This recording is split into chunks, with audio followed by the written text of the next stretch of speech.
apostólico. E aí agora a gente entrou na parte da Idade Média, né? Então a gente vai dar continuidade hoje, nós vimos na outra aula sobre as cruzadas, né? Foi esse evento das cruzadas e tudo mais. E aí hoje a gente vai ver um pouquinho, resumidamente, lógico, que é um tema muito extenso, muito complexo, sobre a teologia do período, né? Qual era a teologia que era feita durante esse período da Idade Média, né? Que é essa teologia escolástica, né?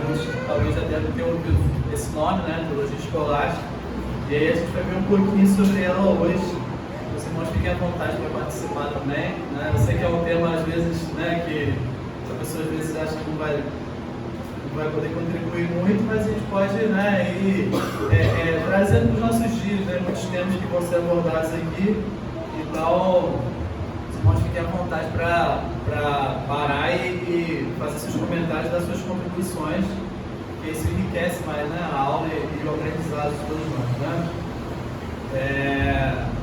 Nós temos visitantes também, os irmãos, sejam bem-vindos, fiquem à vontade também para participar, tá? Então, dar seguimento aí. Então, beleza, essa teologia escolástica, né? A gente vai ver um pouquinho sobre a teologia escolástica baseado num documento que foi feito, né, depois, né, no começo dessa teologia, um documento muito posterior, né, que são as 97 teses contra a escolástica, né? As 97 teses contra a escolástica, para quem não conhece, né, foi um documento que o Lutero fez antes das 95 teses, né? Antes das famosas 95 teses de Lutero, um mês antes ele fez essas 97 teses contra a escolástica, né? Essas 97 teses foram feitas antes das 95 teses contra a indulgência. Por quê, né? As 95 teses que Lutero fez contra as indulgências, né, foram um documento que ele elaborou contra uma prática que estava sendo feita pela igreja, né?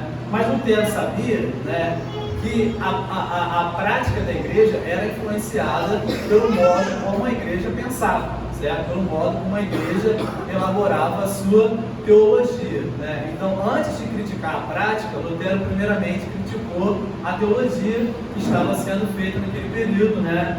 A teoria, né? O que estava sendo pensado pela igreja naquele período. E aí ele faz essas 97 teses contra a escolástica. Aí eu coloquei aqui a perguntinha: as críticas de Lutero eram válidas? O que seria essa teologia escolástica? E aí a gente vai ver um pouquinho sobre ela hoje. Eu coloquei um ponto ou outro que Lutero aborda aí nesse documento, não coloquei muitos, né, para não ficar também muito cansativo, mas os irmãos ficam à vontade depois para pesquisar um pouquinho, ler esse documento, que é curtinho, né, são teses curtas, né, como as 95 teses, né, são teses bem curtinhas, depois são fáceis de encontrar, os irmãos fiquem à vontade para pesquisar depois.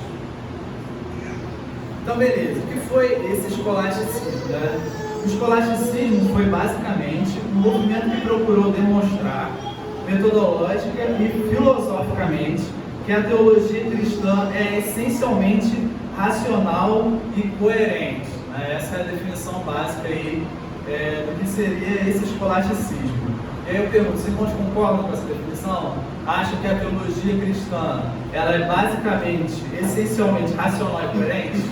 Alguém tem alguma contribuição aí? Alguém quer falar alguma coisa sobre isso? O que os irmãos acham sobre essa relação de fé e razão, né? A nossa fé, ela é essencialmente uma fé racional, ela é uma fé irracional? Como é que os irmãos entendem um pouco essa... Alguém quer falar alguma coisa? Pergunta só para aquecer, só para... A fé é racional também, né? A gente precisa entender a nossa fé. Sim. Porque eu acho que muitas igrejas, né, às vezes também são igrejas verdadeiras, elas ficam botando a fé como fosse algo só sobrenatural. É algo sobrenatural também, claro, mas a gente precisa entender a razão da nossa fé. Eu acho que as duas coisas estão unidas, né? Acredito dessa forma. Tem que andar junto. É claro que a gente não pode ser totalmente racional e ser totalmente radical em relação a isso, nem espiritualizar de maneira que nada vai ser raciocínio.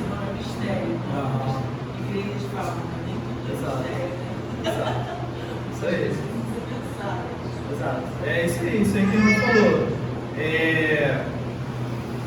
Eu acho que dizer que a fé ela é essencialmente racional e coerente, talvez seja superestimar demais a nossa razão, né? Em alguns sentidos, né? Lógico que é exatamente o que a irmã falou. A nossa fé ela não é irracional, né? Ela não é contra a razão, né? E vou dizer, grande parte dos elementos o homem, certamente, né? Nós compreendemos a nossa fé pela razão também, mas a gente também tem que entender que a iluminação do Espírito Santo em primeiro lugar, né? O Espírito Santo ilumina a nossa mente, nosso coração, para que nós possamos compreender aquilo que está ali contido na palavra do Senhor, né?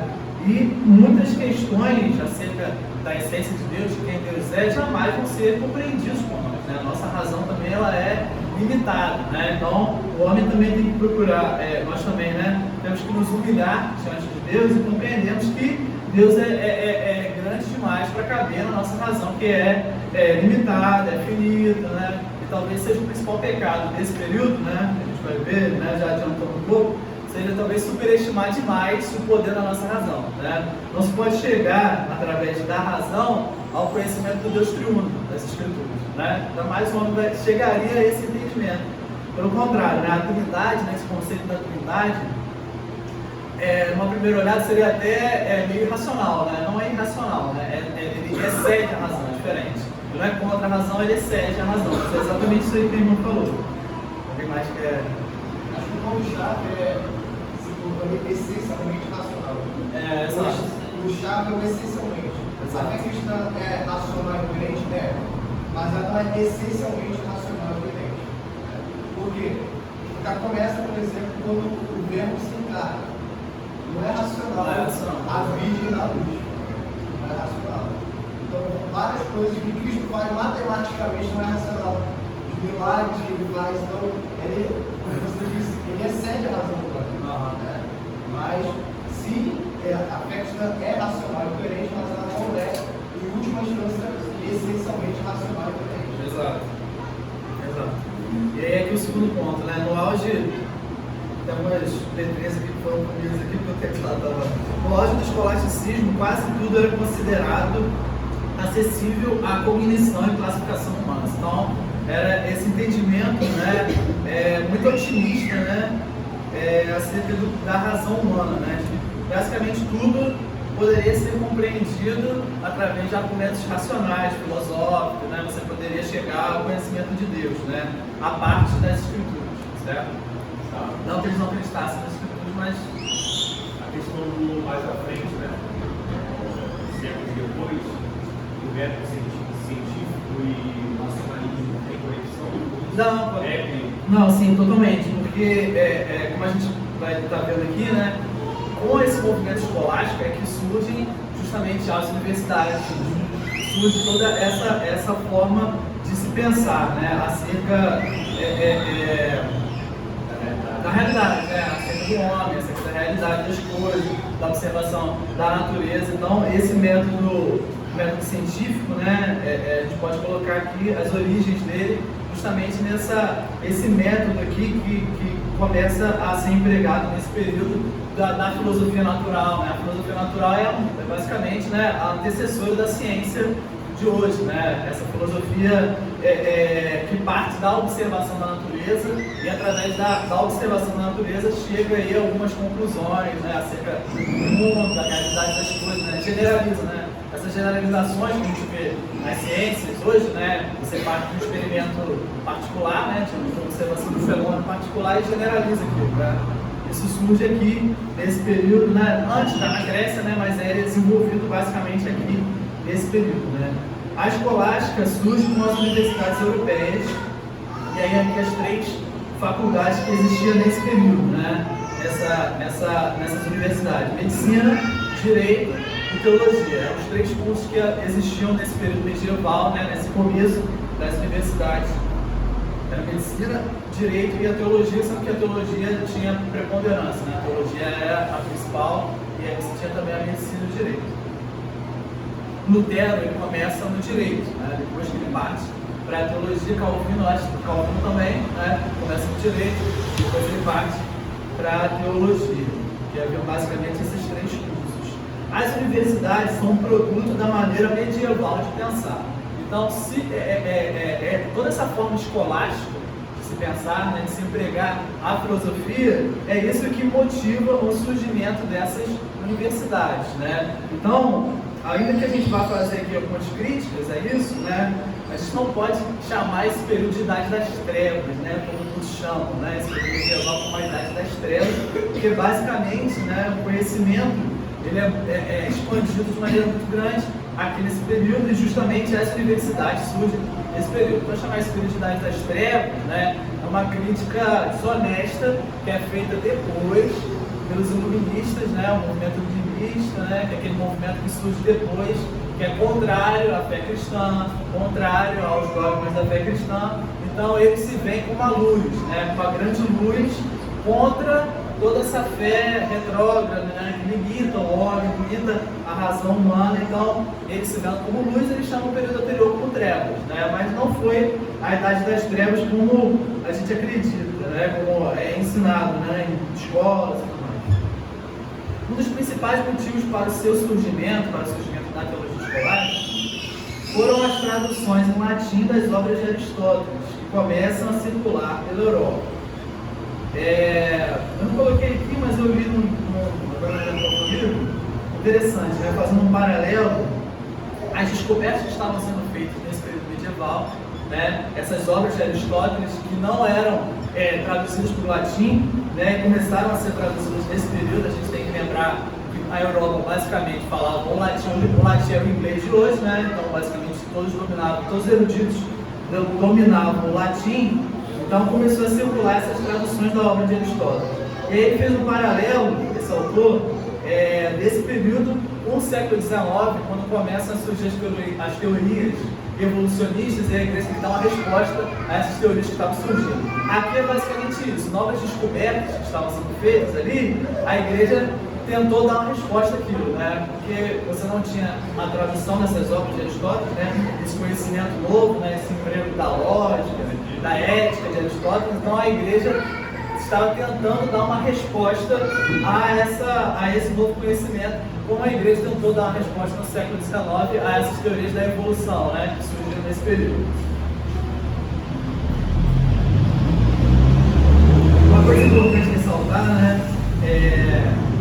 As obras de Aristóteles, eles obviamente foram escritas em grego, né? E nenhum erudito, né, a grande parte dos eruditos nesse período, não dominava o grego, né? O que é engraçado porque é o idioma original do Novo Testamento, né? Então é engraçado a gente observar isso, porque isso é um dos legados da Reforma Protestante, por começar a estudar as línguas originais das escrituras, o hebraico, né, no Antigo Testamento, e o grego para o Novo Testamento, né? Os estudiosos, né, não dominavam o grego, né? Então não se tinha acesso, por exemplo, às obras de Aristóteles, e também não se tinha acesso à Bíblia no seu idioma original, né? Nem o Novo Testamento, nem o Antigo Testamento. Você só tinha a tradução para o latim, que foi feita por Jerônimo, né? Que é a Vulgata Latina, né? A Bíblia Católica de hoje,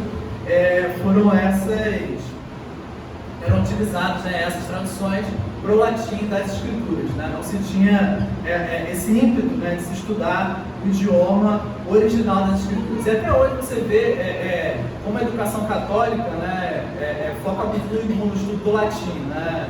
Até homeschooling, né, você vê muitos católicos focando muito nesse estudo do latim, não que seja, né, errado em si, mas não se foca muito nesses idiomas originais das escrituras, né, que seria tão enriquecedor, né, para ensinar, né, as pessoas a estudar a escritura no seu idioma original, né? Esse é um legado que surge depois com a Reforma Protestante. Aí beleza, eu coloquei aqui, quais eram os requisitos para se entrar na universidade nesse período? Você tinha que fazer vestibular? Tinha que passar no Enem? Não, né? Era pior, né? Era pior. Hoje talvez seja mais fácil. Primeiro, para se entrar na universidade, você tinha que cursar a Faculdade de Artes Liberais. Então, antes de conseguir entrar na universidade, você tinha que cursar essa Faculdade de Artes Liberais, que preparava o homem, né, dava ferramentas para que ele pudesse escrever bem, compreender bem os textos que seriam mandados, se expressar bem, né, e empregar várias outras várias outras questões aqui, né? E aí, o que você aprendia nessa faculdade de artes liberais? Você aprendia o trívio e o quadrívio, né? Talvez muitos aqui já tenham ouvido essas palavras, né? Trívio e quadrívio, né? Que são empregados até hoje, né? Ensinados, né? Até hoje, né? O trívio era a gramática, a lógica e a retórica, certo? Então, ele deveria saber, né? Compreender bem a língua, né? O idioma, a gramática, né? Era a gramática latina, né? O latim. Então, ele deveria compreender bem a gramática do latim, toda a estrutura do idioma latino. Ele deveria saber lógica, né? Saber desenvolver seus argumentos logicamente, né? De maneira lógica. E a retórica, né? Que era a arte de se expressar, né? De se expressar bem, de se expressar para o público, né? De argumentar, né? Oralmente, né? Então, essas eram as três áreas aí que englobavam, né, caracterizavam o trívio. E o quadrívio era aritmética, geometria, astronomia e música. Né? Eram essas três áreas que englobavam o quadrívio. Então, para poder entrar na universidade, ele deveria cursar tudo isso antes de se começar a universidade. E eu coloquei aqui só uma observaçãozinha aqui, uma notinha de rodapé, né? Lutero, o próprio Lutero, apesar dele criticar a escolástica, ele foi um fruto da escolástica, certo? Ele passou por toda essa educação, né? E, de certa maneira, né, apesar das críticas dele serem verdadeiras, né, a educação dele possibilitou, por exemplo, né, que ele estruturasse o idioma alemão, né? Porque na época que o Lutero começou a fazer a tradução da Bíblia para o alemão, né, você não tinha o idioma alemão, né, você tinha os idiomas alemães, certo? Você tinha aí vários dialetos que eram falados em diferentes regiões ali da Alemanha, né? Você não tinha um idioma unificado alemão. Então, quando Lutero ele vai tentar fazer essa tradução para as escrituras, né, ele encontra esse problema, né? Como é que eu vou fazer aqui, né? E aí ele pega a estrutura do idioma latino e modifica o idioma alemão dentro dessa estrutura latina, né? Então, até hoje, né, se você for falar com estudiosos do alemão, você vai perguntar qual foi o principal contribuidor para o idioma alemão que é falado hoje, né?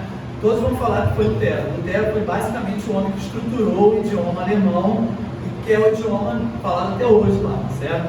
Então, na tradução das escrituras, ele unifica o alemão, certo? O alemão passa a ser um idioma unificado, né? Todos os alemães começam a falar esse mesmo dialeto, esse mesmo idioma. Dessa forma, como Lutero estrutura aqui na sua tradução para o alemão das Sagradas Escrituras. Então, só para a gente ver, né, como essa educação não é ruim em si, certo? Toda essa educação que o homem passava aqui nesse período, não é que seja ruim, certo?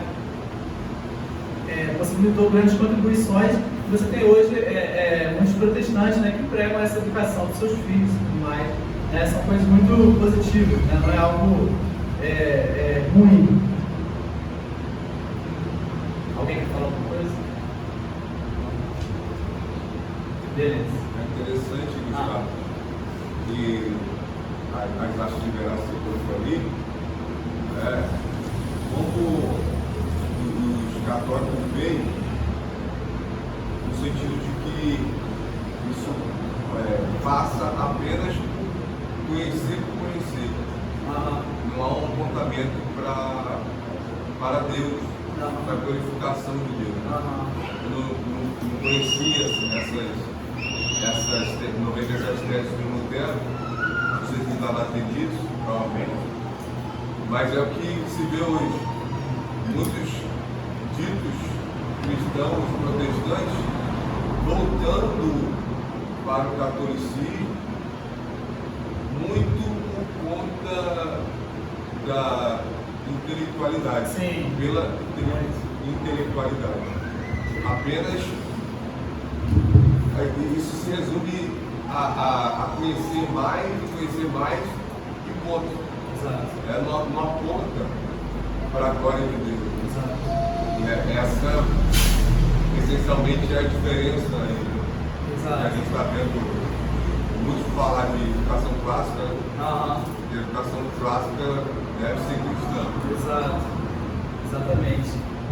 Esse é um ponto muito importante que ele tocou mesmo, gente, porque você vê hoje, né, talvez ainda mais até do que nesse, não é qualquer um desdobramento, né, você vê hoje, né, como a educação, né, que é empregada, por exemplo, né, nesses meios católicos mais conservadores, né, focam na questão da educação como um meio para que o homem atinja o seu máximo potencial, né, para que ele cresça, né, enquanto indivíduo no mundo, né.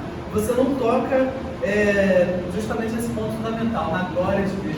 É uma educação voltada para a glória de Deus. Uma educação que é importante aqui, eu coloquei um outro documento de Lutero, né, que ele fala um pouco sobre isso, mas é uma educação que não tem em mente a cruz de Cristo.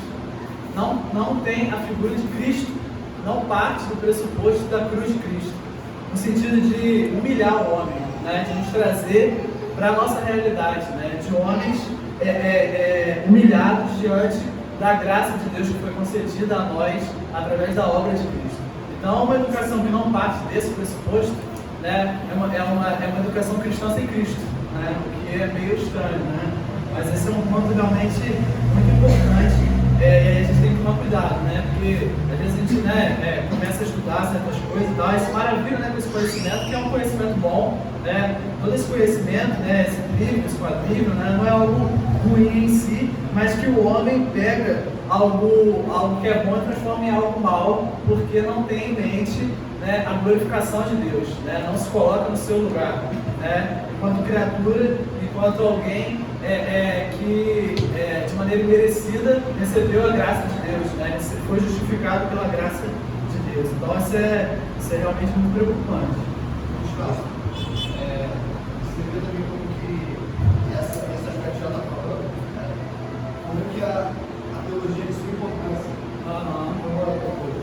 Os provos entendemos sobre os teólogos, porque você vê que tudo isso que está acontecendo nos católicos, ele levava muito longe, mas parte do pressuposto de ser clarividente.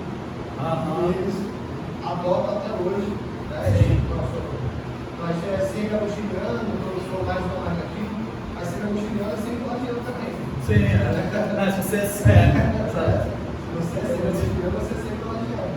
Então, essa questão de que a queda não afetou integralmente o homem, ele é o pressuposto do católico seguir essa educação que é voltada ao homem. Exato. Que é a educação que era feita aqui, no caso, né? Que não tinha essa visão da depravação humana, né? Como se tivesse afetado, né, todas as áreas, toda a dimensão humana, né? Vontade, intelecto, tudo foi afetado pela queda, né? E é interessante porque eu não coloquei aqui, eu vou só ler porque já que você falou, eu vou ler aqui rapidinho, porque Lutero justamente ele inicia as 97 teses falando justamente isso. As 3 primeiras teses, olha só. Dizer que Agostinho exagerou no debate contra os hereges é dizer que Agostinho mentiu a maior parte do tempo, porque basicamente a maior parte do tempo ele estava debatendo com os hereges, né? Contrário ao conhecimento geral. Isso é o mesmo que permitir que Pelagianos e todos os hereges triunfem, ou seja, conceder vitória a eles.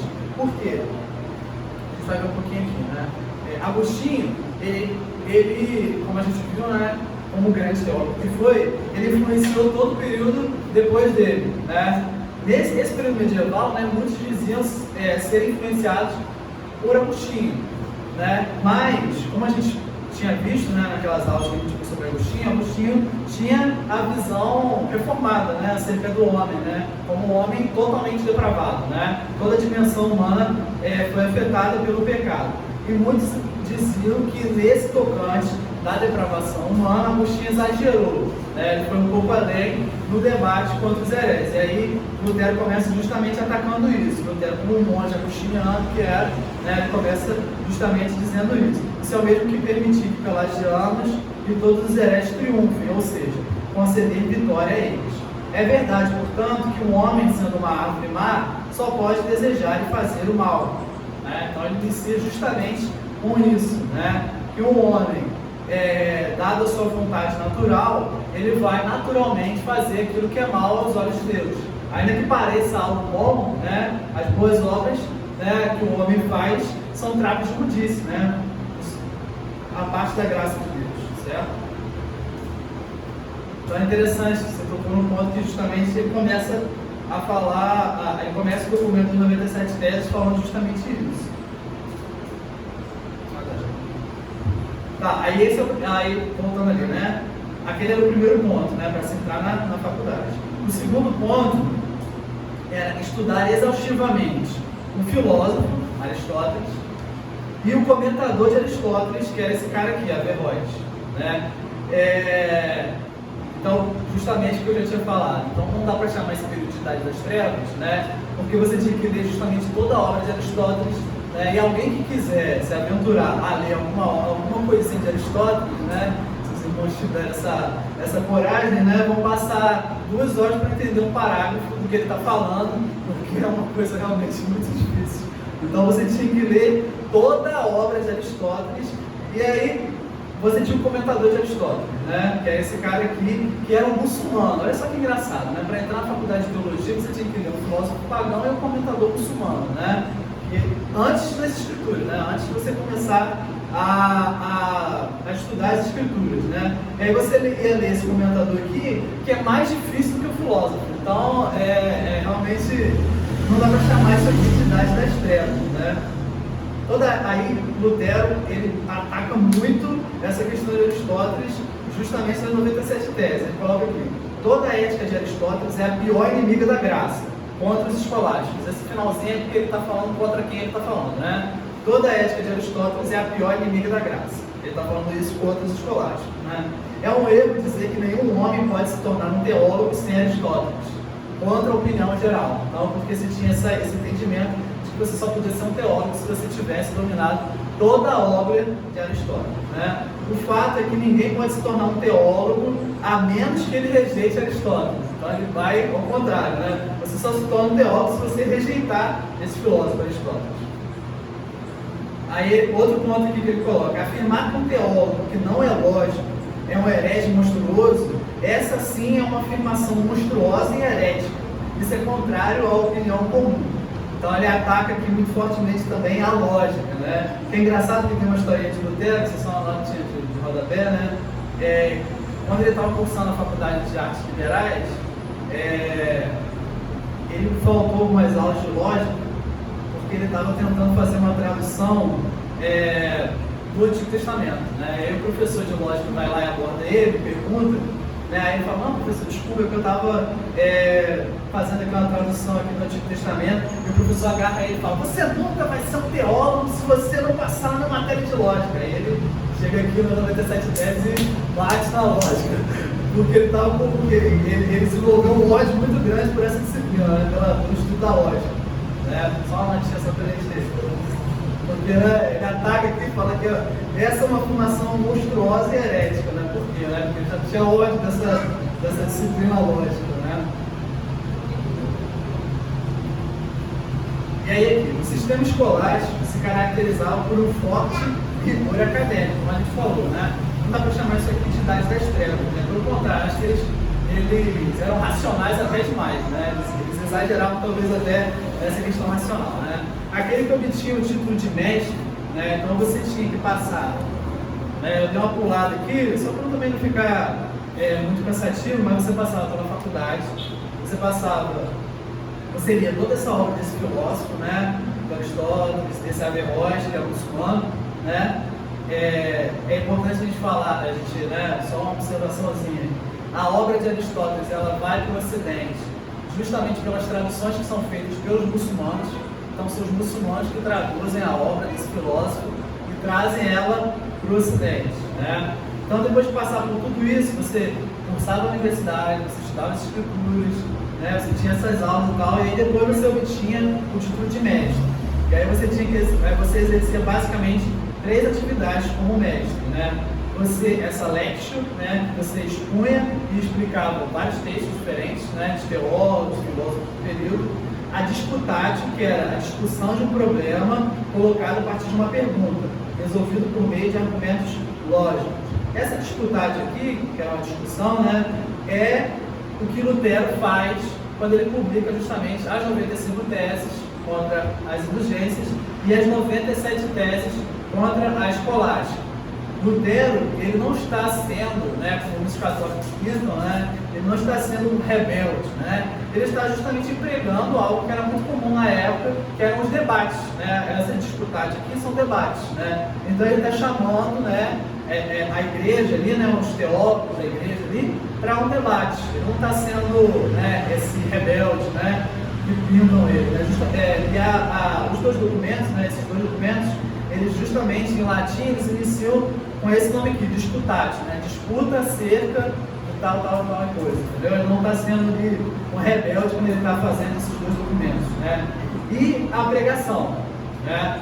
Eram as 3 atividades, né? Você expunha e explicava os textos, você discutia, né? Você tinha esses debates, que eram quase todos os dias nos mosteiros, né? Ou nas universidades, e você pregava, né? E a pregação, ela era basicamente, né, o método de se interpretar as escrituras era justamente o método alegórico, né? A alegoria, né, é você pegar ali, você pega o texto, né, e o texto está dizendo X, mas você traz outras interpretações para o texto, né? Outras interpretações, só para os irmãos poderem entender, né? Só para não ficar muito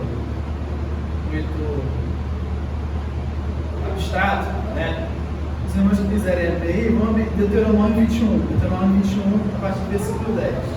Só para a gente ver mais ou menos aqui como é que era esse método alegórico, né, de se interpretar as escrituras, né? Esse é um texto muito empregado nesse período para falar, aí, só dando spoiler de como era a interpretação, né? Para se alguém fosse pescar aqui. Para falar da relação da teologia com a filosofia. Esse texto aqui, olha só. Acerca da mulher prisioneira, né? Deuteronômio 21, a partir do versículo 10. Quando saíres a peleja contra os teus inimigos, e o Senhor teu Deus os entregar nas tuas mãos, e tu deles levares cativos, e vires entre eles uma mulher formosa, e te afeiçoares a ela, e a quiseres tomar por mulher, então a levarás para casa, e ela rapará a cabeça e cortará as unhas. E despirá o vestido do seu cativeiro, e ficará na tua casa, chorará seu pai e a sua mãe durante 1 mês. Depois disso, a tomarás. Tu serás seu marido e ela tua mulher. E se não te agradares dela, deixá-la ir à sua própria vontade. Porém, de nenhuma sorte a venderás por dinheiro, nem a tratarás mal, pois a tens humilhado. Certo? Esse texto. E aí, como é que eles interpretavam isso aqui? A mulher formosa, né, era a filosofia, certo? Então, a igreja, né, ela toma essa mulher formosa e o Senhor entrega ela como cativa, que era a filosofia, certo? E aí ela traz para dentro dos portões da igreja, né? E essa rapaz de cortar os cabelos é purificar essa filosofia de todos os elementos pagãos que existiam nela, certo? Então, só para os irmãos verem esse método de interpretação alegórica, certo? O texto está falando uma coisa muito clara aqui e você emprega algo muito mais, digamos assim, elevado, algo muito mais transcendente ali de um texto que está falando algo muito mais simples, né? Muito mais de fácil interpretação, certo? Então, só para os irmãos verem como era esse método de interpretação alegórica, né? É até interessante essa relação da filosofia com a teologia, né? Se purificar justamente a filosofia desses elementos, né, pagãos que existiam nela, né? Mas é uma interpretação muito forçada do texto, né? Não dá para se interpretar esse texto desse modo. Parece uma viagem, né? Mas quando você... É uma viagem, né? Mas quando você dá asas, né, para a imaginação, você pode interpretar o texto bíblico de qualquer jeito possível, né? Você pode pegar um textinho que está falando algo simples e trazer aí uma interpretação muito louca, que aconteceu muito na história da igreja, né? Alguém quer falar alguma coisa? Falando aqui.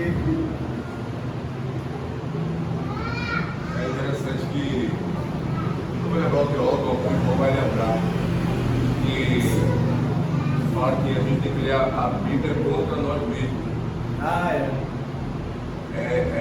muito fácil a gente pegar um texto, isso para as nossas vidas, né? Provavelmente alguém já, eu já devo ter feito isso, não lembro, mas já devo ter feito pegar de pegar um texto, um versículo, ali você está lendo e você interpretar de uma maneira que faça bem a você, que vá, poxa, aqui vai de encontro, isso vai de encontro ao meu querer, aos meus desejos. A alegoria tem a interpretação alegórica tem esse poder. Então a gente tem que estar sempre atento para ver, pô, é isso mesmo que eles estão falando. Porque o coração do homem é enganoso mesmo. Caixinha de promessa. Caixinha de promessa. Caixinha de promessa. Pegar um versículo bíblico ali e aplicar a sua maneira. Exato. Isso foi uma contribuição justamente da reforma, né? Esse método que a gente prega hoje, né? Que é um método justamente histórico-gramatical, né? De interpretar ali, dentro do contexto ali do livro, né? Aquilo que está sendo dito, né? Interpretar justamente as escrituras a partir das escrituras, né? A partir de pegar um texto que às vezes não é muito claro, né? E interpretar ele justamente com outros textos que abordam esse tema e são mais claros, né? Porque se você, às vezes, pegar um texto que é meio difícil, e olha que esse texto aqui nem é difícil, é um texto simples, né? Você está vendo aqui que está claro o que está sendo dito, né? E querer interpretar por si só ali, você pode chegar a uma viagem muito louca, né? Talvez não tanto quanto essa aqui, mas você pode incorrer, né? Em erro, em engano, né? Interpretar de maneira errada as escrituras, né? Isso justamente foi um legado depois da reforma, né? Se você ler os comentários, até no período de alguns pais da igreja, não todos, óbvio, né? Mas de alguns pais da igreja e alguns teólogos desse período escolástico, óbvio também não todos, né? Mas de alguns teólogos também, a gente vai achar muito estranho hoje, porque a gente já tem na mente esse método de interpretação que foi trazido pela reforma. Então vai parecer muito estranho a leitura desses comentários, porque justamente eles alegorizam tudo, né? Eles trazem outras interpretações para textos, inclusive textos muito simples, né? De fácil entendimento.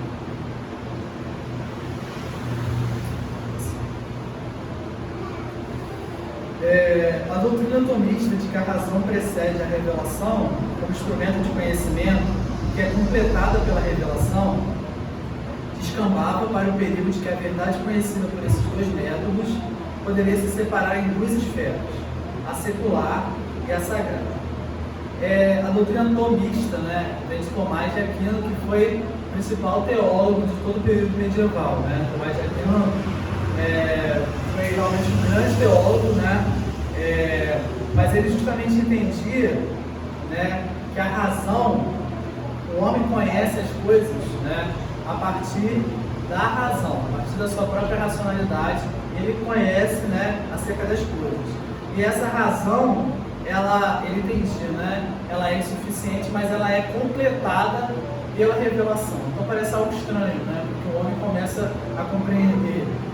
Isso aqui a gente está falando, a gente não está falando de questões materiais, a gente está falando acerca de Deus mesmo, né? O homem começa a compreender acerca de Deus a partir da sua racionalidade, certo? Ele é um teólogo, ele está falando acerca de Deus. Ele começa a compreender acerca de Deus partindo da sua razão. A sua razão ela é completada pela revelação. Então você tem essa ideia de que a revelação ela serve como um complemento à razão do homem, né? Isso é colocar justamente o que a gente está falando aqui, né? Quando a gente entende que a nossa racionalidade, né, que a nossa mente, ela também foi afetada pelo pecado, né, a gente jamais vai poder partir do pressuposto que a gente pode conhecer a Deus primeiramente partindo da nossa razão, a parte da revelação de Deus, a parte da graça de Deus, né, a gente pode conhecê-lo, né? Isso aqui que eu estou falando não está em contradição, por exemplo, com o que o apóstolo Paulo começa a falar em Romanos, né, de que o homem justamente ele é indesculpável, né, porque os atributos invisíveis de Deus eles claramente são reconhecidos na criação, né? A gente não está falando isso, né? A partindo da observação da natureza, o homem consegue chegar à conclusão de que há um Deus, de que há um Criador. Então, nesse sentido, ele é indesculpável. Mas partindo da observação da natureza, você jamais vai chegar ao entendimento do Deus triuno, né? Jamais chegará ao... Ainda que alguns teólogos, né, nesse período tentaram aqui mostrar como na criação você claramente vê elementos da Trindade, né? Você não vai conseguir chegar a esse entendimento a partir da sua razão, né? Você precisa justamente da revelação para isso, para chegar ao conhecimento acerca do Deus verdadeiro, né? Por isso que eles não tinham nenhum problema, né, em estudar justamente o filósofo pagão, né, e o comentador ali muçulmano, né, porque se entendia, né, de que você pode chegar justamente ao conhecimento de Deus partindo da razão. Então, um filósofo muçulmano pode chegar ao conhecimento acerca de Deus partindo unicamente de elementos ali racionais, né, da lógica, né, da filosofia, né. Isso justamente é um grande perigo, né. Defendia-se que era possível chegar a um conhecimento acerca de Deus partindo da filosofia natural, né, da observação justamente da natureza. Tal afirmação pode ser verdadeira, no entanto, não se pode dizer o mesmo acerca do Senhor Jesus, certo? A encarnação de Cristo, né, é justamente um escândalo para qualquer filosofia pagã, certo? Para qualquer emprego da nossa razão, certo? Não é algo racional, né, um Deus criador se encarnar justamente, né, como falou, né, uma virgem, né, humilhando-se, né, abrindo mão de toda a sua glória, de todo o seu poder. Isso não é racional. Tal afirmação é possível chegar a um conhecimento. Não, essa é uma pergunta, né? É possível chegar a um conhecimento do Deus das Escrituras através da filosofia natural? Como se pode fazer uma filosofia cristã sem Cristo? Né? Essa é uma pergunta que fica aí. Alguém quer dar alguma posição, falar alguma coisa? Gustavo, Oi. como é interessante a doutrina da depravação total, né? Para entender todas essas questões, assim, né? De que tudo aquilo que a gente produz, de fato, ele foi afetado pelo pecado, né? Inclusive o nosso raciocínio, né? E tudo que a gente produz, pensa, né? E aí, quando a gente olha também para outras doutrinas, né? Como as pessoas acreditam do livre-arbítrio, né? Que você pode tomar decisões, né? Até mesmo de chegar até Deus pelas suas próprias percepções, vontades, né? Você vê que isso é totalmente afetado, né, pelo pecado, inclusive nas suas escolhas, né? E a forma que você pensar, né? Então, como isso é interessante que essa relação do conhecimento, né? De aumentar a sua potencialidade, a pessoa por si só, né, a receber esses conhecimentos. E a gente vê também, inclusive, na nossa época, como as pessoas também estavam colocando conhecimento acima do que, de fato, ele pode... da posição dele, né? Você vê nas escolas, né? A gente acaba colocando a educação como algo redentivo, né? E acaba colocando de uma forma que a educação ela vai te salvar, né, de todas as mazelas da vida, né? Sendo que ela tem o seu devido lugar, né? E essa educação ela muitas vezes não aponta para Cristo, né? O que você estava falando. A ideia de que tudo é por falta de educação. A gente vê muito isso hoje. Fulano bobo é porque não estudou, né? As desculpas são tamanhos. Fulano teve filho fora do casamento é porque não teve estudo. Ou seja, tudo acontece, isso aí que o Gabriel está falando é interessante, né? Tudo acontece a partir de não ter estudado. Quando a sabedoria de Deus passa pela sua palavra revelada, né? E essa ideia de não ter estudado, especificamente de não ter ido a uma escola. Sim. Isso que eu queria dizer. Ah, sim. Ou seja, é muito, como ele falou, o tipo que ele falou, você eleva o ensino escolar como você falou, redentivo, né? A ideia redentiva da coisa, é aquilo ali que vai salvar o homem. das suas mazelas. A gente tem reflexo, né? Isso também. Com certeza. Não, com certeza. Você que está barrado E também. hoje até trazendo para a nossa realidade hoje também, né? Por exemplo, né? A gente pega hoje o nosso movimento reformado, né? Não é que isso seja ruim, não, né?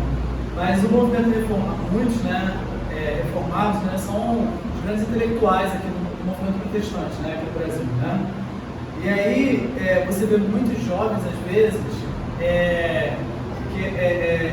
buscando, né, essa intelectualidade, né, esse conhecimento da filosofia reformada, né, a parte justamente das escrituras, né. Você vê às vezes uma ênfase muito grande no estudo do teólogo X, né, de Calvino, de Jonathan Edwards. Não que isso seja ruim, né. As obras desses homens, né, são muito boas, né, são muito edificantes, né, para o nosso crescimento, conhecimento acerca das escrituras, mas você deve partir justamente das escrituras. O foco principal são as escrituras, é o conhecimento da palavra do nosso Senhor, é o Evangelho, certo? Então esse deve ser justamente o ponto de partida, né? Esse entendimento de que a nossa razão, ela né, para usar o termo, né, que é empregado aí por João Madureira, né, naquele livro, muito bom, né, Inteligência Humilhada, que a nossa razão justamente ela se encontra humilhada diante de Deus, né, diante da cruz de Cristo, certo? Então a nossa razão ela deve dobrar os joelhos diante da revelação. Então qualquer tentativa, né, de se conhecer Deus partindo não das escrituras, mas do teólogo X, do teólogo Y, ela vai acabar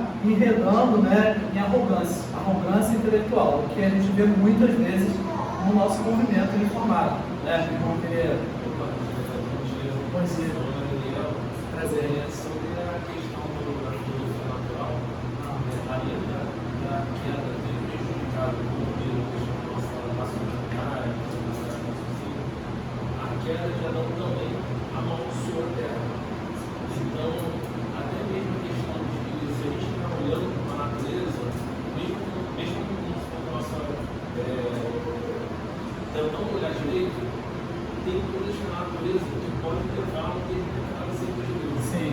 Pode provocar energias, pela natureza está tudo, eles podem encontrar defeitos e levar a crer sem noção do pecado e amaldiçoado na terra, vão levar para Deus que é o defeituoso. Sim. Todos os defeitos que a gente pode encontrar na natureza. Sim. Então tem essa questão também. Sim. Não, boa, muito bom esse ponto que ele tocou, porque justamente, né, e se a gente for ver, né, muitos, por exemplo, filósofos, né, que tentaram chegar a um conhecimento de Deus, partindo justamente da natureza, chegam a um entendimento errado de Deus, né? Um Deus que não é pessoal, né? Um Deus que é a causa do universo, mas não é um Deus pessoal, um Deus que é uma pessoa, né? Um Deus que se relaciona justamente com a sua criação. Então, você tem justamente esse elemento, né? Você vê, por exemplo, tem muito tempo já isso, né? Aquele cientista, né? Richard Dawkins, que é justamente evolucionista, né? Contra a fé cristã, né? Querendo mostrar justamente isso, alguns defeitos que ocorreram com o passar, né, da evolução, né, que mostram justamente que não há um Deus, porque você tem um defeito X, aí acho que foi uma girafa, que era um defeito ali que existia, justamente mostra justamente isso. A gente não pode partir da natureza, justamente, um ponto importante também, que é essencial também, porque a natureza ela se encontra debaixo da maldição de Deus devido à queda do homem, certo? Então, muitas vezes partindo disso, a gente vai chegar no entendimento errado. É lógico que a gente pode, né, se maravilhar com a grandeza de Deus, vendo, né, um pôr do sol, uma paisagem grandiosa e tudo mais, isso são coisas positivas, mas também por isso que a gente precisa observar a natureza através das escrituras, partindo de uma mente cativa a palavra de Deus. Aí a gente vai ter um entendimento correto da natureza, né?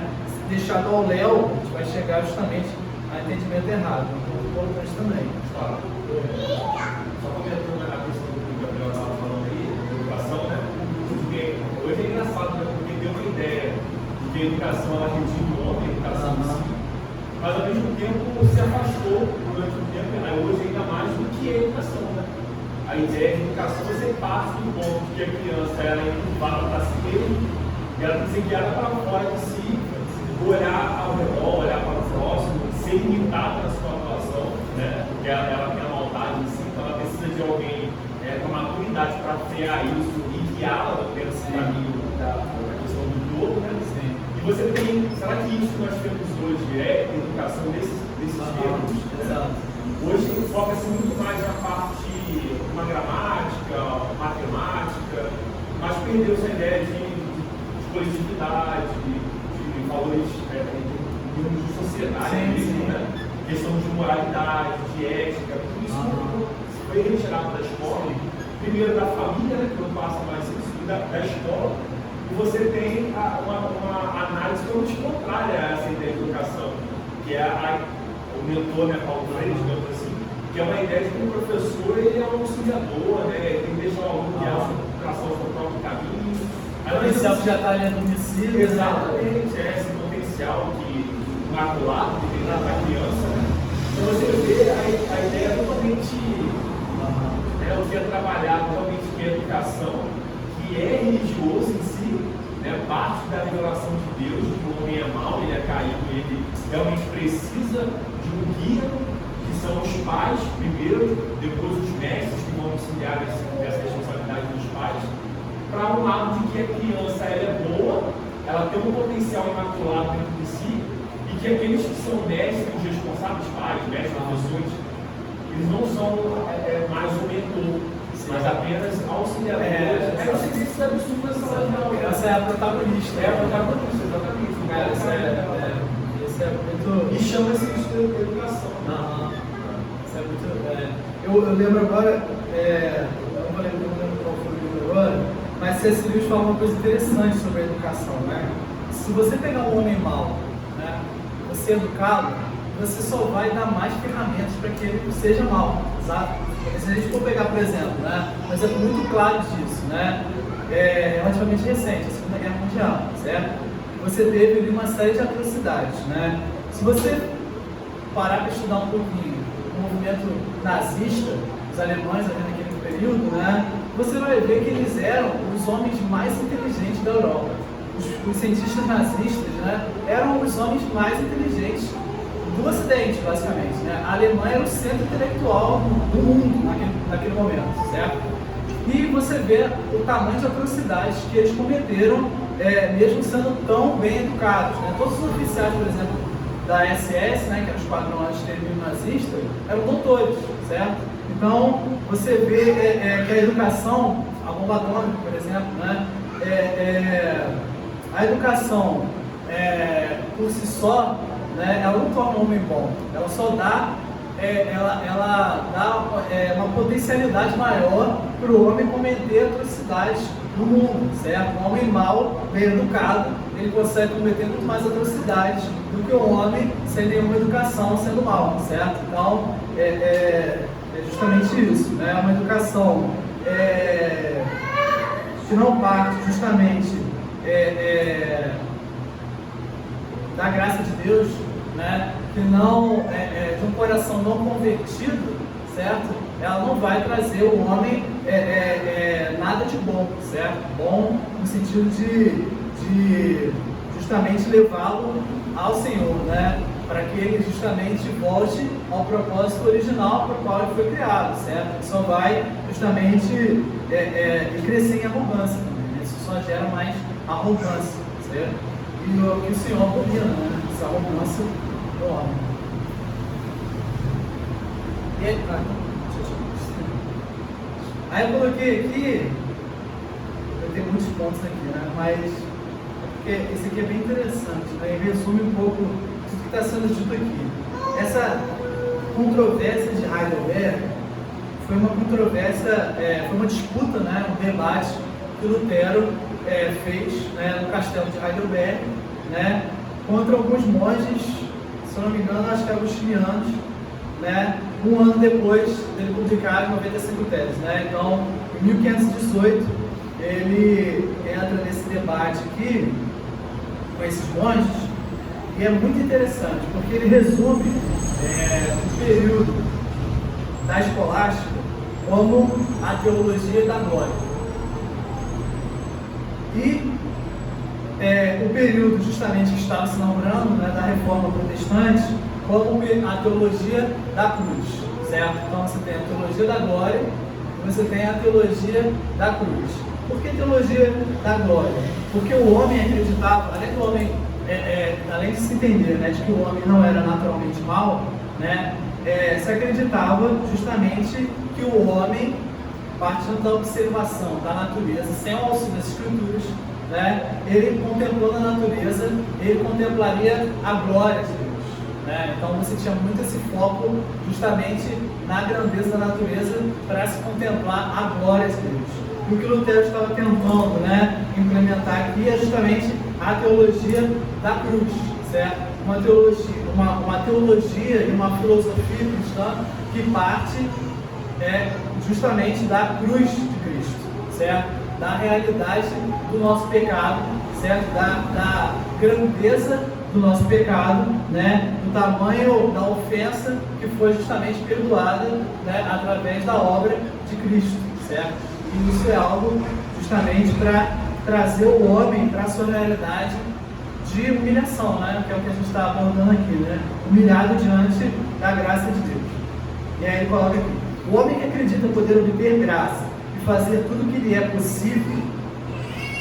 Não, o homem que acredita poder obter graça ao fazer tudo o que lhe é possível, acumula pecado a pecado. Então o homem que acredita, através dos seus próprios esforços, através da sua própria intelectualidade, né, poder obter graça, ele acumula pecado a pecado. Falar assim não é levar o homem ao desespero, mas chamá-lo à humildade, né? Ele não estava tentando levar o homem ao desespero, mas chamá-lo à sua condição de humildade, né? Para que busque a graça de Cristo.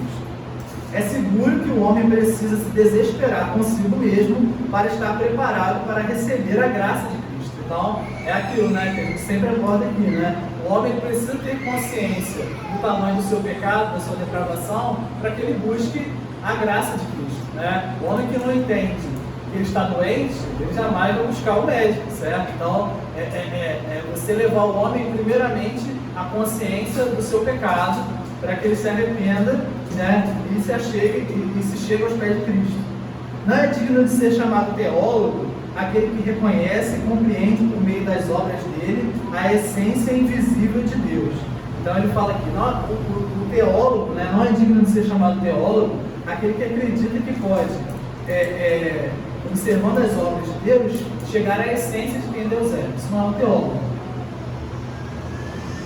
Mas é digno de ser chamado teólogo aquele que compreende aquilo que da essência de Deus se torna visível e manifesto ao mundo no sofrimento e na cruz. Então, é justamente na encarnação de Cristo, né, no seu sofrimento e na sua cruz, que nós chegamos ao Senhor, né, que nós nos voltamos justamente a Deus, né, e esse é o teólogo, né? O teólogo da glória chama o mal de bem e o bem de mal.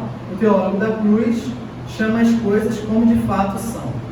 Aquela sabedoria que reconhece e vê a essência invisível de Deus nas obras, envaidece, cega e enrijece. Então, justamente, o homem que tem essa visão, né, de que pode se chegar a Deus, partindo da sua intelectualidade, ele, na verdade, ele é cego, vaidoso, né, e com o coração endurecido, certo? E a lei produz a ira de Deus. Ela mata, amaldiçoa, acusa, julga e condena tudo que não está em Cristo. Mas aquela sabedoria não é má em si mesma, né? Ele não está condenando o conhecimento em si, né? Isso que é importante a gente focar aqui, que ninguém está condenando, né, a busca do conhecimento em si, né? Essa coisa não, isso não é mal em si. Não se deve fugir, não é má em si mesmo e não se deve fugir da lei.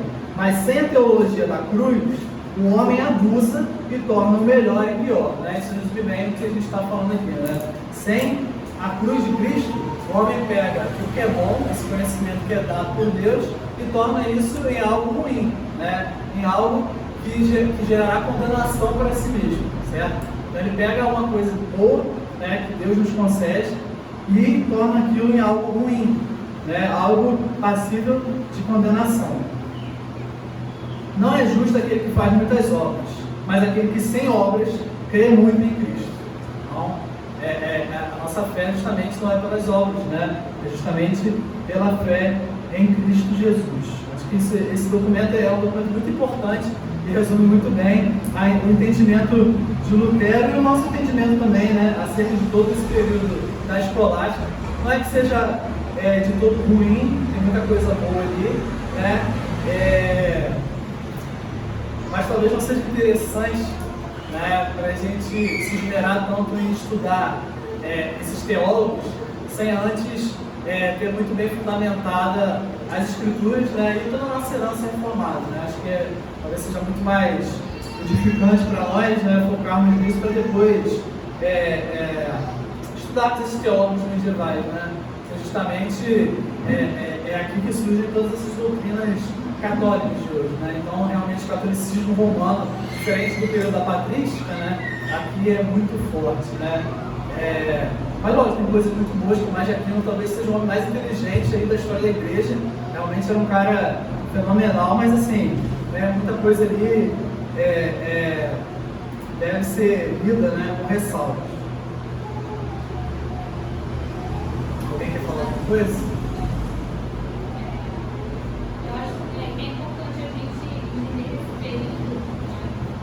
Mesmo a gente compreendendo essas conclusões aí dentro da teologia, ainda tinha a teologia como a ciência mãe, né? Parte dela para se conhecer pelas outras coisas, né? A gente vê o quanto muitos ali já inseridos na universidade tentam encaixar essa filosofia grega de Aristóteles e daí surge essa confusão exatamente da exatamente quando liam Aristóteles e viram que, nossa, olha como ele chegou ao conhecimento de que é virtude, olha como ele fala bem acerca de que há um Deus que criou tudo, que é um motor de modo. Então, acho que essa confusão aí fez com que a gente desse essa autonomia à nossa racionalidade, como a filosofia grega faz, e mesmo que tendo a teologia como a principal, fosse deixando de lado, e aí, infelizmente, a gente vai ter um período após esse, que é da modernidade, tirando totalmente a teologia de jogo e tentando buscar acerca do conhecimento da verdade das coisas, que seja inserido sem a teologia, sem Deus. E a gente tem, graças a Deus, mesmo assim, entendendo essa construção aí, a gente tem a reforma, ainda assim mantendo uma teologia focada na cruz de Cristo, mostrando que a partir de Deus a gente deve chegar a toda a realidade. Mas só que infelizmente o que preponderar hoje, né, e a gente voltar à história da modernidade, é se chegar ao conhecimento das coisas que nos cercam sem Deus. A gente vai ver a construção das ciências fazendo isso, e acho que o importante é estar aprendendo sobre todas essas coisas é entender que a gente faz isso naturalmente. A gente conhece o conceito do mundo. E as nossas profissões, como a gente enxerga tudo isso, a gente precisa entender. Será que a gente realmente está colocando a teologia boa e saudável, né, Deus, acima de todo o conhecimento que eu tenho buscado? Será que eu realmente entendo que eu preciso estar humilhado debaixo dos pés do Senhor Jesus para compreender as minhas profissões, ou como eu enxergo a ciência natural, ou seja? Ou eu estou tendo ainda essa visão da minha razão ser autônoma? Se eu esforçar muito, se eu conhecer muito, se eu lutar muito por esse intelectual. Então, eu acho que é uma atração para a gente, é atrativo demais pensar assim, né? E a gente já tem essa queda mostrando que a gente faz isso facilmente, né? E que a gente possa realmente buscar refletir acerca disso. A minha concepção sobre a realidade do conhecimento que me cerca está humilhado debaixo da glória de Cristo. Eu acho que eu consigo chegar a todo esse conhecimento de como funciona a mente, de como funciona o corpo, através dessas ciências que me os instrumentos que eles me dão. E, então, acho que é importante realmente a gente lembrar de como o Lutero estava aí nesse momento, não um pouco lembrando, que a gente precisa humilhar a nossa busca pelo conhecimento aos pés do Senhor.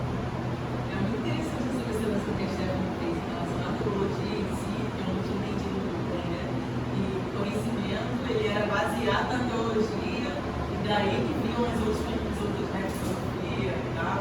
Mas me ajudando aí, obrigado. Eu sou mais confuso. Não, é muito legal, porque assim, e quanto mais o tempo vai passando, mais a gente vai vendo Deus sendo tirado de cena, né?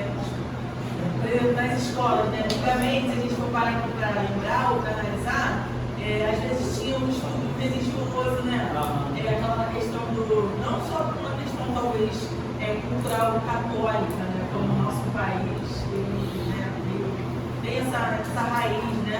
Aí a gente fala, outro dia da comissão do trabalho, com os colegas, falam justamente sobre essa situação. Um falando que achava legal ter a questão do estudo bíblico, né? O estudo religioso, e o outro falando que se o Estado é laico, né? Como que é possível ter um estudo assim, vamos dizer, né? E realmente, sim, o meio cristão é legal, né? Você ter um estudo religioso e tal, até porque Deus está sendo inserido, gente, de certa forma, na escola. Quanto mais Deus ele vai sendo tirado de cena, mais a gente vai vendo a pecaminosidade do homem crescendo, né? E é uma coisa assim, cada vez mais absurda, né? Coisas assim, tristes, né? Da gente ver, né? As crianças sendo ensinadas e às vezes sendo inseridas cada vez mais profundo em coisas totalmente contrárias à ética e ao cristianismo em si, né? É muito triste a gente ver. Eu lembro do vídeo que ele falou sobre a questão do varal, né? Você pegar o evangelho e às vezes você fala isso de novo. E às vezes você inserir dentro de valores que as pessoas tinham, né? Hoje em dia não tem nem mais você produzir, às vezes, pregar o evangelho, porque os valores estão sendo simplesmente perdidos. O mestre não é mais visto como uma autoridade, é visto como um auxiliar, os pais, quase que o governo, às vezes, né? Ou até, sei lá, o estudo, ter um estudo sociocultural, tenta, às vezes, inserir as crianças de uma forma que os pais acabam sendo tirados de cena, né? Que, às vezes você pode impor, sabe? Quase que não é mais autoridade, né? Sobre seus filhos, né? Então, assim, cada coisa mais absurda que a outra, que a gente fica, Senhor, só a tua graça e a tua misericórdia para a gente poder realmente viver esse mundo. Então, a gente não cresce, né? Muito interessante isso. Que a gente tem que refletir. Há uma educação, há um conhecimento, né? Que a gente está falando que a gente falou. Há uma busca pelo conhecimento verdadeiro, sem partir do Deus da Bíblia. Esse é o ponto. Se você crê que sim, que a partir da sua própria razão e tal, você vai correr por aí, por todas as estruturas da educação, e isso vai levar a todas as profissões, sem que o Deus da Bíblia seja válido para tudo isso. Agora, cabe a nós cristãos, tem como a gente conhecer algo acerca da verdade que nos serve, sem partir da realidade que Deus está se revelando na Bíblia? Aí a gente não. Então, toda essa estrutura educacional para lidar, tem que lidar na nossa concepção, na nossa vida. Todas as áreas. E a cosmovisão, a cosmovisão reformada em si, ela ajuda muito nesse aspecto, né? Porque a gente pensa, Deus, ele é tudo, né? Ele é todas as coisas, o conhecimento todo vem dele, né? Não é uma ciência aqui, outra ali, complementa e, sei lá, o sagrado e o profano. Está separado, né? Sim. Muito legal.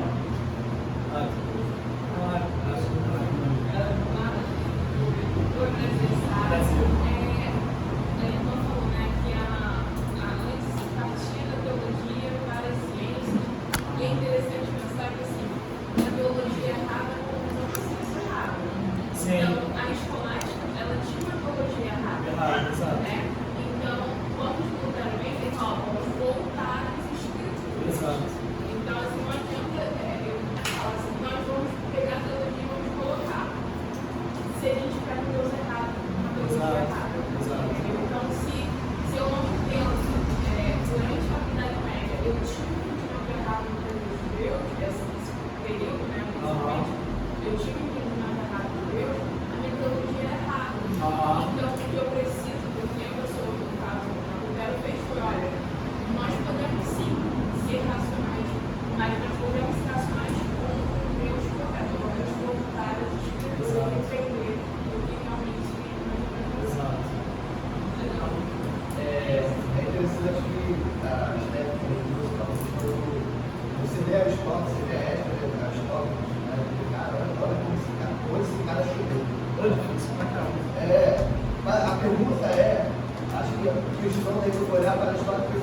no paganismo, ninguém chegando à dimensão de, por exemplo, que o Deus é único, e o politeísmo, na verdade, só que parte de você chegar a uma causa.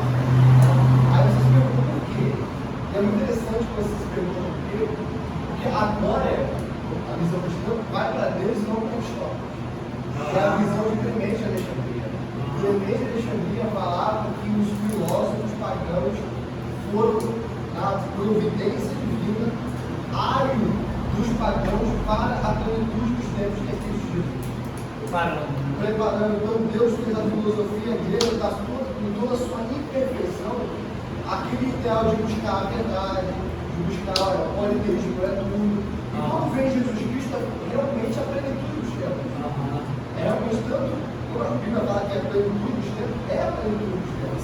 Tanto é que pós-Aristóteles, ou melhor, pós-Cristo, nenhum pagão conseguiu chegar aonde Aristóteles chegou. E se você para pensar que o conhecimento que eu absorvo, eu posso ir mais longe, por que ninguém foi mais longe que Aristóteles? Porque depois de Aristóteles, a ética sem Cristo é só derrotada. A gente pega o iluminismo, né? O fruto do iluminismo é derrotar a moral, que assim está vivendo hoje.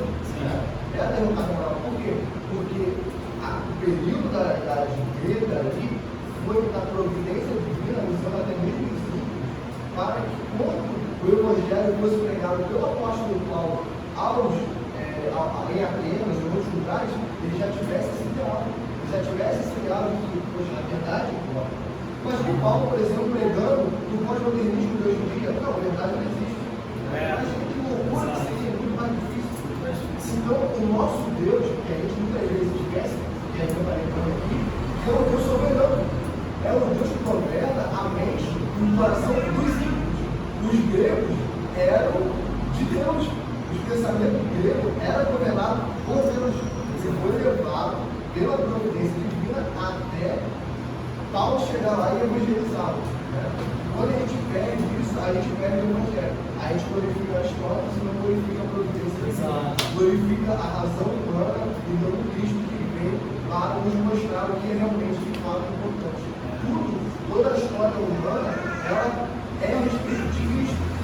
Até mesmo, se a gente olha ali, até mesmo para o antes de Cristo, a gente vê Cristo como a necessidade de Cristo, não vê Cristo encarnado, mas a necessidade de Cristo e como que tudo isso é para o redentor. Cristo é o protagonista da história humana, não é o próprio homem, mas o Deus homem, é o encarnado.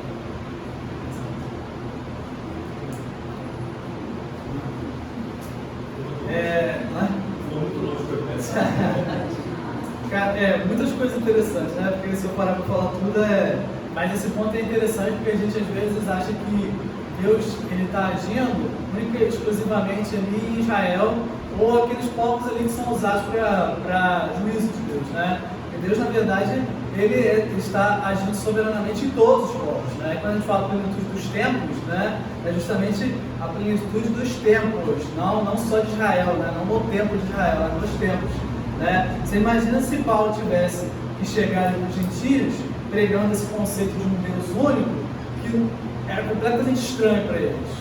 Não era completamente estranho justamente porque esses filósofos já vinham falando sobre isso, né? Então não foi algo que simplesmente, como assim um Deus único? Não, Deus já havia justamente preparado o terreno justamente para a pregação do Evangelho ali nesses povos pagãos, certo? Isso é muito importante. Duas coisas também, só para o que a minha esposa, a irmã, minha esposa falou, que também é muito interessante, porque faz a gente refletir um pouco sobre isso, sobre justamente a nossa relação com o conhecimento, e não só conhecimento que eu falo, né, em todas as áreas onde a gente está inserido, certo? Se a gente for pegar para ver aqui, esses homens não eram todos, né? Não eram ingênuozinhos, né? Eram homens muito inteligentes, muito bem preparados e tudo mais, mas acabaram se rendendo justamente a essa visão mais mundana, certo? Não estavam justamente com Cristo em mente, né? Não tinham justamente não partiam da revelação para se conhecer acerca de Deus, acerca do mundo, acerca das coisas. E é isso, né, para a gente refletir um pouco sobre isso, se nas nossas áreas a gente também está achando que a gente consegue, né, conhecer acerca das coisas a parte de Deus. Né? Eu estou falando que na Bíblia você vai encontrar respostas para suas áreas específicas onde você está inserido, né? Você não é um manual de ciência, de direito, de nada. Mas a gente deve ter a mente justamente moldada pelas Escrituras para que a gente possa ter um entendimento correto, né? E para que justamente a gente não seja arrogante de achar que a gente pode conhecer qualquer coisa, conhecer acerca do mundo, a parte da revelação de Deus. Então, por isso que é importante a gente ter Deus, a revelação em primeiro lugar. E outro ponto importante também que a irmã tinha falado é justamente que, como eu havia dito já no começo dessa série de Idade Média, a Idade Média ela foi uma tentativa de se implementar a visão cristã de mundo com a visão predominante no Ocidente, certo? Eles foram bem-sucedidos? Não, não foram. Por que eles não foram bem-sucedidos? Justamente porque é um ponto que a gente discute muito hoje, né, o diálogo do cristão com a cultura, né? Eles, ao invés de redimirem a cultura, né, no primeiro momento eles tentaram, mas eles acabaram se rendendo à cultura. Então fica um ponto de reflexão também, que justamente com uma teologia errada, né, eles acabaram tendo um diálogo errado com a cultura e se renderam a essa cultura ao invés de redimi-la, né, que é o nosso papel, redimir a cultura, né? E é isso. Agora, para finalizar mesmo, é o último, só para não ficar também uma crítica desonesta, né?